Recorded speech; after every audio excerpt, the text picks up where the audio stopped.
بسم اللہ الرحمن الرحیم فی الدنیا والآخرہ، دنیا اور آخرت میں. یہ جو حصہ اس آیت کا یہ پچھلی آیت سے مربوط ہے.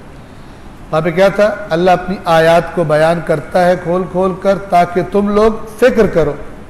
فی الدنیا والآخرہ، دنیا کے بارے میں فکر کرو، آخرت کے بارے میں فکر کرو.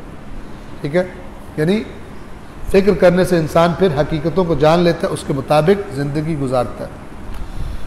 وَيَسْأَلُونَكَ عَنِ الْيَتَامَى، اور آپ سے یتیموں کے بارے میں، لوگ آپ سے یتیموں کے بارے میں سوال کرتے. آیات اتری کہ جو یتیموں کا مال کھاتے ہیں وہ اپنے پیٹ میں آگ بھر رہے ہیں.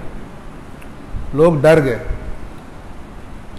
بعض اتنے ڈر گئے کہ اصلاً یتیموں کو اپنے آپ سے دور کر دیا کہ نہ قریب جائیں گے اور نہ اس عذاب میں مبتلا ہوں گے. ڈر گئے یتیموں کا مال کھانا، جہنم کی آگ پیٹ میں بھرنا. تو اب جب بات یعنی کچھ لوگوں کو سمجھ نہیں آ رہی تھی کہ ہم یتیموں کے ساتھ کیسے لنک رکھیں، خدا نخواستہ زیادتی نہ کر بیٹھے. اس قدر گویا کہ سخت الفاظ اللہ نے یتیموں کے ساتھ کوئی بے انصافی یا زیادتی کرنے میں استعمال کیے تھے کہ لوگ بہت ہی زیادہ حساس ہو گئے تھے.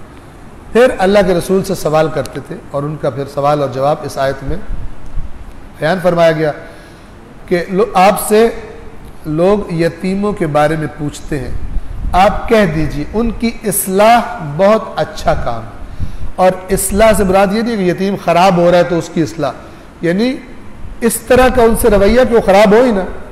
اگر مثلا بیچارے کا باپ نہیں ہے، ان کے پاس پیسے پڑھ نہیں سکتا، باقی ضروریات زندگی، تو کوئی جا کے ان کے سروں پر دست شفقت پھیر دے. اسی طرح یتیم چھوٹا ہے اس کے اپنے باپ نے چھوڑا ہے، اس کے لیے اپنے باپ نے چھوڑا ہے، لیکن لوگ کیا کرتے ہیں، یتیم کا کفیل بن کے پتہ چلتا ہے کہ تھوڑی دیر بعد سارا کچھ ادھر ٹرانسفر ہو گیا، یتیم بیچارہ مالی اعتبار سے بھی یتیم ہو گیا.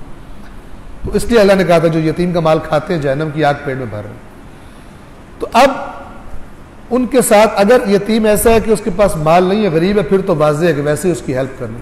اور اگر وہ مالدار ہے لیکن ابھی جس ایج میں ہے، اگر وہ اپنے مال پہ خود وہ دیکھنے والا بن جائے گا اور اس کو یوز کرنا شروع کرے گا، ضائع کر دے گا، بچہ ہے ابھی بس سمجھدار نہیں ہے، تو پھر جو اس کا قریبی رشتہ دار ہے جس کے پاس بھی وہ ذمہ داری بنتی ہے، وہ پھر بڑے اچھے طریقے سے، تاکہ یتیموں کے مال کے قریب بھی نہ جاؤ مگر بالمعروف، اچھے طریقے سے. وہاں پہ پھر سورہ نساء میں وہ آیات آئیں گی کہ وہاں اللہ تعالیٰ فرماتا ہے کہ اگر تو تمہارے پاس اتنا ہے کہ ان کے مال سے تم باقاعدہ سے یتیم کا کام کر رہے ہو، اگر تو ہے تمہارے پاس کہ تمہیں ضرورت نہیں ہے، تو پھر تو بہتر ہے نہ کھاؤ اس کے مال سے. اور اگر تم خود بھی ایسے ہو کہ تم بھی ضرورت مند ہو کہ تم اتنے امیر نہیں ہو، تو پھر بالمعروف اپنی تنخواہ کے طور پر اس سے لے سکتے ہو. بالمعروف کا مطلب کیا ہوتا ہے کہ جس کو اگر لوگوں کو پتہ چلے اتنی تنخواہ لے رہا ہے تو کہے کہ یار مناسب. ٹھیک ہے، یہ نہ ہو کہ لوگوں کو پتہ ہے کہ اتنی تنخواہ لے رہا ہے تو وہ کہے استغفر اللہ ربی واتوب. ٹھیک ہے نا، مثلا 100 روپے یتیم کی آمدنی ہے، 95 روپے تنخواہ ہے اس کی، 95 روپے تنخواہ ہے، 5 روپے یتیم کے، مثال کے طور پر. یہ بالمعروف نہیں ہوتا. اور یہ بالمعروف جو ہے یہ آتا ہے کہ انسان کوئی چیز بیچ رہا ہے تو کتنا منافع لے فلان. ٹھیک ہے نا، کہ ایسا نہ کہ بندے منافع کا سنے بے ہوش ہو جائیں گے، اتنا کمایا تو نے. ایک روٹین ہوتی ہے ہر بازار کی جس کو لوگ کہتے ہیں کہ ہاں یار یہ صحیح ہے، اور ایک جگہ کہتے ہیں یہ زیادتی ہے. اس کا معیار وہ عرف ہی بن جاتا ہے، یار تو نے تو ظلم کر دیا، اتنا تو نے ٹھگ لیا لوگوں کو. تو بالمعروف یتیموں کے بارے میں کل اصلاح لہم خیر، آپ کہہ دیجئے ان کی اصلاح بہت اچھا کام ہے. وَإِن تُخَالِطُوهُمْ فَإِخْوَانُكُمْ، اگر تم ان کے ساتھ مل کے زندگی گزارو. مخلوط یہ ڈر کے دور ہو گئے تھے لوگ کہ یہ تو اللہ پکڑ لے گا ہم سے کچھ زیادتی ہوگی.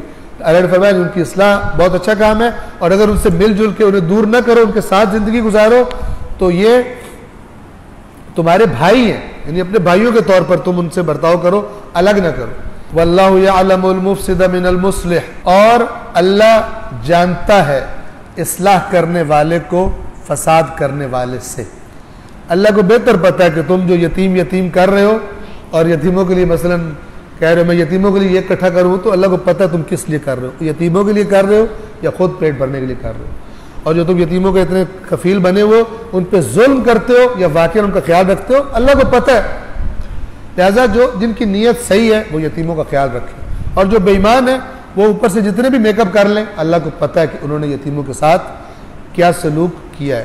ایک میں آپ سے ریکویسٹ کروں گا کہ اگر ایک تو حتماً کریں، اور خاص طور پہ ماہ رمضان میں مولا کائنات کی مثلا شہادت کے بھی ایام ہیں، اور مولا کا ایک بہت بڑا وصیت میں یتیموں کے بارے میں وصیت ہے کہ ایسا نہ ہو کہ تمہارے ہوتے ہوئے وہ تنہا رہ جائے، ان کا سرپرست کوئی نہ ہو. تمہارے ہوتے ہوئے، تم میرے ماننے والوں کے ہوتے ہوئے تمہارے معاشرے میں یتیم ان کا سرپرست کوئی نہ ہو. تو دیکھیں، ڈھونڈیں یتیموں کو، کسی نہ کسی کی ایک فیملی 2 فیملی کفالت لے لیں اور ان سے ملنے جایا کریں. آپ مثلا امیر ہیں، وہ لوگ غریب ہیں، آپ بھی جائیں، اپنے بچوں کو بھی لے جائیں ساتھ، بیگم کو لے جائیں، بچوں کو لے جائیں، یتیم گھر مثلا وہ لے جائیں. اور جب جائیں تو اس طرح نہ جائیں کہ آپ کے کپڑے دیکھ کے بیچارے وہ ان کو آپ کے کپڑے دیکھ کے تکلیف ہونا شروع ہو جائے. کوشش کریں کہ ہر وہ کام جس کو دیکھ کے بیچارہ جس کے پاس نہیں ہے اس کو تکلیف ہوتی ہے، تو بچے تو بڑے نہیں ہوتے، سمجھدار نہیں ہوتے. کوشش کریں کہ کوئی ایسا کام نہ کریں کہ آپ کا وہ دیکھ کر، آپ کے پاس وہ چیز دیکھ کر آپ تو نیک نیتی سے گئے لیکن توجہ نہیں ہوتی، تو بچے جو بیچارے وہ دیکھ کے تکلیف ہوتے کہ کتنے ان کے پاس زیادہ چیزیں فلان ہیں.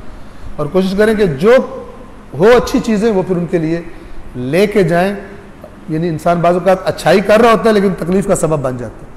اچھائی بھی کریں، مطلب یتیم کی ہیلپ کرنے گئے، کوئی سنا کہ یتیم کی ہیلپ بہت اچھی بات ہوتی ہے، اور وہ بچہ بھاگ کے چیز ہاتھ میں دیکھ کے آنے لگا ہے تو کہتے ہیں بیٹا دور ہی رہنا، دور رہنا، وہ گندا ہے، مثلا اس کے کپڑے گندے ہیں تو میرے قریب مت آنا.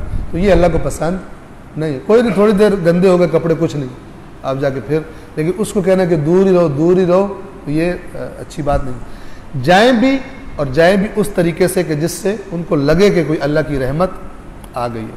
وہ ایک واقعہ میں نے پڑھا تھا، آپ نے پڑھا ہوگا، سنا بھی ہوگا، کہ ایک بیچارہ غریب سا بچہ جو پالش کرتے ہیں وہ بیٹھا ہوا تھا فٹ پاتھ پہ، کپڑے پھٹے ہوئے، تو سخت گرمی تھی اور بھوکا تھا.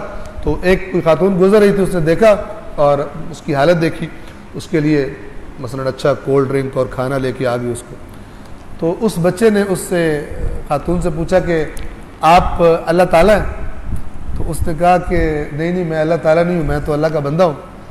تو اس نے کہا کہ ہاں میں بھی آپ نے مجھے کھانا دیا نا، تو مجھے بھی یہ لگ رہا تھا کہ آپ اللہ تعالیٰ کی کوئی نہ کوئی رشتہ دار ہی ہوں گی، کیونکہ میں نے ابھی اللہ سے دعا مانگی تھی کہ یا اللہ مجھے بھوک لگی ہوئی ہے اور مجھے شدید پیاس لگی ہوئی ہے، میرے پاس پیسے نہیں ہیں، تو میرے لیے مجھے کچھ کھلا پلا دے. تو ظاہر ہے یا تو خود اللہ تھا یا پھر یہ کہ اللہ کوئی رشتہ دار ہوگا جس کو اس نے کہا ہوگا کہ تو نے اس کو جا کر چیز کھلانی ہے. تو آپ کوشش کریں کہ اللہ کا کوئی رشتہ دار نہیں ہے لیکن آپ بن جائیں اس اعتبار سے، کیونکہ اللہ کہتا ہے میری مخلوق میرے بچے ہیں، میرے مخلوق میرا خاندان ہے، اور جو میرے خاندان کے ساتھ اچھا سلوک نہیں کرتا میں بھی اس کے ساتھ اچھا سلوک نہیں کروں. خاص طور پہ اللہ کے خاندان کے جو غریب ہیں، کچھ تو اللہ کے خاندان کے ماشاءاللہ امیر ہیں، آپ خود بھی ہیں، لیکن جو غریب ہیں ان کا خاص طور پر خیال رکھا جائے. اگر تم ان سے مل جل کر رہو تو کوئی مذائقہ نہیں، وہ تمہارے بھائی ہیں، اور اللہ خوب جانتا ہے فساد کرنے والا کون ہے اور اصلاح کرنے والا کون ہے. اور اگر اللہ چاہتا تو تمہیں تکلیف میں ڈال دیتا. یعنی یتیموں کے بارے میں مثلا اور سخت قسم کے احکام دیتے ہیں، لیکن تم ان کے ساتھ مل کے رہو. اگر اللہ چاہتا تو تمہیں تکلیف میں ڈال دیتا. یقیناً اللہ بڑا غالب آنے والا، حکمت والا ہے. غالب آنے والا یعنی اگر خرابی کرو گے تو وہ پکڑے گا تو پھر اس سے بچ نہیں سکتے. اور حکمت والا، جو اللہ نے یتیموں کے بارے میں تمہیں احکامات دیے ہیں وہ حکمت پر مبنی ہے. لہٰذا اگر تم ان کو دور کر دو گے تو ہو سکتا ہے بیچارے کسی اور کے ہتھے چڑھ جائیں، غلط انسان کے ہتھے چڑھ جائیں اور ان کی زندگی مثلا خرابی کی طرف چلی جائے.